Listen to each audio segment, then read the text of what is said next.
జై శ్రీరామ. శ్రీకృష్ణుడు చేతిలో వేణువు చరిత్ర.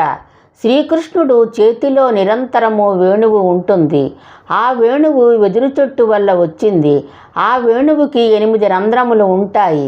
గాలి ద్వారా స్వరము వస్తుంటుంది. వేణువుకి శ్వాసే ఆధారము. పరమశివుడు స్వయముగా వేణువుని తయారు చేసి శ్రీకృష్ణుడికి ఇచ్చెను. త్రేతాయుగములో శ్రీరాముడు వనవాసము చేస్తున్నప్పుడు అడవులలో పూలను తాకి ఆస్వాదిస్తున్నప్పుడు ఆ ప్రక్కనే ఉన్న వెదురు చెట్టు కంటతడి పెట్టింది. అది శ్రీరాముడు చూచి కంటతడి పెట్టుటకు కారణము ఏమిటి అని అడిగాను.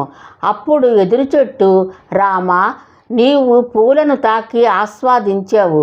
నాలో సువాసన మెత్తదనము లేవుగా, అందుకే నువ్వు నన్ను తాకలేదు రామా అనెను ఎదురు చెట్టు. శ్రీరాముడు వెంటనే కరుణించి, రాబోయే యుగములో నేను శ్రీకృష్ణుడిగా జన్మించినప్పుడు నిన్నే మురళిగా చేసుకొని నీలోని స్వరాలు పలికిస్తాను అని వెదురుకి వరము ఇచ్చెను.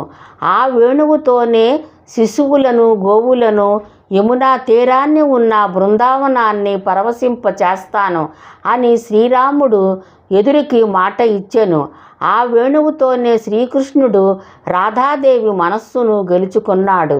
జై శ్రీరామ.